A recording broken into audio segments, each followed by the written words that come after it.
What's up, guys? It's MamaDeadHead, and I am here to discuss the episode that I just watched. So, what I want to start off with is... Whoa. Whoa. So much... Whoa. Now, I did make a big list of predictions for this episode. Some of them were accurate, some of them weren't. So, I think it's funny that I said deaths. I said Sarah, maybe. The kids, maybe one or two. Logan, Logan's people. I got some of those right. I was so worried that it was going to be Sarah, which I love so much. Like, my heart would be ripped to shreds if she dies. Which I know that at some point some of my favorites are going to start dying, which I'm... Deep breath. I'm good. Kids, man, it's just... Every time, like, they're in the line of fire and they get directed out of it. Which, of course, if any of the characters have to die, I'm going to pick some of them, or I'm going to pick the characters that, like, I don't know as well as my favorites. Because I feel so incredibly lucky that Fear cares about the characters that they have on the show as much as they do. And they're not like other shows. Like, this feels like a group survival story. If you don't like the hopeful bit, whatever. It's still about a group, and you still get time with all of the group. With The Walking Dead, the reason why I prefer Fear to The Walking Dead is because you get, like, two or three characters that actually get development, and the rest really get no attention at all. So, having so many people get time. I know that some people consider it filler episodes, are so boring, all that type of thing. I hesitate to call anything a filler episode because you always learn something valuable in an episode. So even if, like, say Logan and the people hadn't died in this one and it stopped, like, right at that point, we still would have learned, like, an incredible amount. And so then I said, the people that I thought were going to be in besides, like, the obvious people, June/John, which I watched sneak peeks after and saw that they were in fact in it, so shouldn't count that part. And I said the horseback group. However, I said I thought that when Alicia and Strand got the call from the truck stop, I thought that that was going to be the horseback group. So I got that part wrong, but I was kind of right. They were still in this episode.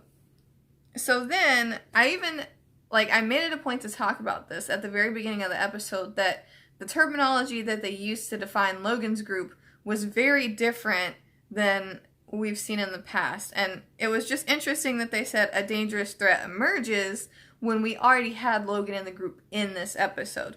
So, holy crap, Logan and the Dick Squad is no more. I'm shocked. I can't believe it. So, I did say that Logan's people might turn on him. And I genuinely thought that if Logan died, it was actually going to be by his own people. Like, it kind of looked like the one chick with the beanie on that I refused to name. Apparently, the name just, like, will not stay in my head. My brain's like, no, you hate her. Don't remember her name. Her. She was a great actress and a great villainess part of the group, but I thought that she was straight up gonna turn. And I thought the woman on the radio was definitely horseback group. That was basically it. This next one's gonna be, I'm gonna have to watch this a couple times to get, like, a lot of information, write down actual notes on this episode. I'm shocked. I cannot believe, like, in that moment, I thought something was going to happen, but damn, I didn't think everybody in the fucking group was going to... I'm actually really, really excited to edit this because I want to see my reaction to that because I don't even know what happened. I think I just, like, blanked out for, like, 10 whole minutes, like, what? Now, this group doesn't look like it's CRM. They have keys, which is interesting. And CRM is like the 3-circle logo. I don't know if their communities are connected or something, but I'm interested. Now, One thing that has been asked on panels for Undead Walking is, you know, like, if put in the right situation, could Dwight's past experiences help him, you know, with the saviors? I think that this could be a time when we could really see his character, like, blossom into, like, an amazing badass character, because this is, like, his bread and butter. This is what he's dealt with for, like, the past 2 years. So being under, like, an oppressive thumb is, like, or dealing with that could be his specialty. I think that another person that would, like, super thrive in this situation, Daniel. I think that Daniel would be interesting. Now, I'm probably going to end up making a video for next week's predictions. I did have it pulled up, but the computer went into hibernation, so I can't read what the next one says, but, like, literally all my favorites are in it. So we have Morgan, Daniel, and Grace. Not all together. I wish they were all together, but they're not. And then Althea. I don't know if I said Althea. She's not, like, one of my favorites, but I do like her character. If having to choose out of the 4, though. I mean, Skidmark, I don't even have to say. Number 1. Clearly number 1. Oh. Holy shit. That just happened. That legit just fucking happened. Sorry for the cursing, whoa.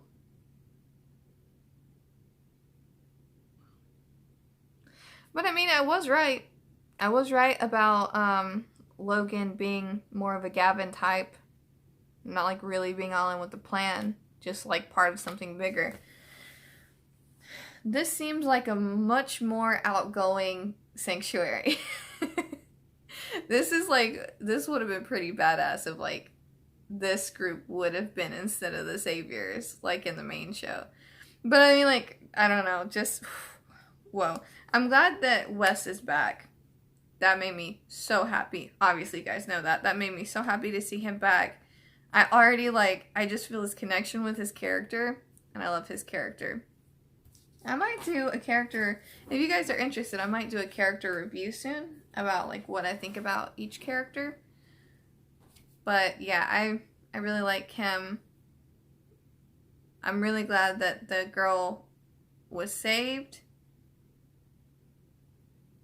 Oh my god, I still can't believe that happened. I can only imagine in my head how many angry people were out there when, like, Logan was telling, like, everyone to put their weapons down. Like, oh my gosh, no way, Morgan's group roped him into thinking, I can just, like, I'm, like, excited to look at all the, like, mad people about that. But, I mean, I don't think that that's much of a stretch because he helped create the vision, so. Like I said, I haven't been thinking that he was really a bad guy, so. I don't know, this was something else. Okay, clear my head about what just happened. Wes, I'm really happy Wes is back. Him and Alicia had the cute little art moment. Alicia seems like on the up and up. Strand seems very, like, I don't know how to think about this. This is going to be really interesting. It doesn't appear that next episode we see this group, but it looks like Morgan and Al might run into the horseback group, the key group. Key to what? We don't know. Interesting. But I'm guessing that in the synopsis it does say that Al and Morgan ran into a dangerous settlement of some sort. So I'm betting that's what that is. And of course I'm betting that the girl in the truck stop came from that place too. Because it's very savory. I can't imagine that, like, everyone would want to stay there. I'm trying to think about every other thing that happened. I liked getting the backstory with Logan. I think all that's really interesting. I feel so bad that, like, everything, like, went so bad for him. Like, he was legit just a good guy carrying along with Clayton, doing good guy things, leaving boxes. And then, like, in the same day, he can't get to a woman, has to watch her get devoured by Sarah and Wendell's doing. Clayton is gone. So he no longer has Clayton, who obviously mattered a great deal to him, have a trucking company together, so driving trucks for probably years and years. So having the girl die, him die, just everything go to crap, have a contract with this group, I honestly just feel bad for him at this point. I just feel bad for him. And I do want to say that I liked, after sitting back and like thinking about it, and I felt this way before this episode, I'm actually glad that Dwight did not kill the person in Logan's group. And I know that I said do it whenever, you know, Morgan was threatening Logan, but I would never actually mean it. It was more of a joke because I did laugh after I said it. Because if he killed Logan, they could just turn around and kill both Althea and Morgan. That would just not be a smart move at all. And Dwight, it's a really tough call in this particular situation because nobody had actually killed anybody. Hence why I thought that, like, Logan and his group were really crappy villains, because they hadn't killed anybody and, like, really made themselves a dangerous threat. So, when faced with, you know, these situations, I really didn't want our group to be the first ones to take that initial shot. I think that that would have been just an unnecessary bloodbath when they were right that things actually within like Logan's group could be resolved. Especially because, like I said, you have to come at it from the angle that they know that he is the L in CNL. So now CNL are both dead. Interesting. But yeah, I'm gonna write some notes about predictions for this next episode. Maybe character breakdowns if you guys want to see that. If you guys want to see any other Fear content, let me know. I need to go to bed. I'm just shook. I'm shooketh. I can't believe that went down in this episode. But thank you guys so much for watching this. What did you think about this episode? I'm blown away. I can't believe that there's more episodes after this. This really did feel like a finale, but yeah. Thank you guys so much for watching this video. And like always, think positive thoughts and send positive vibes. Bye, guys.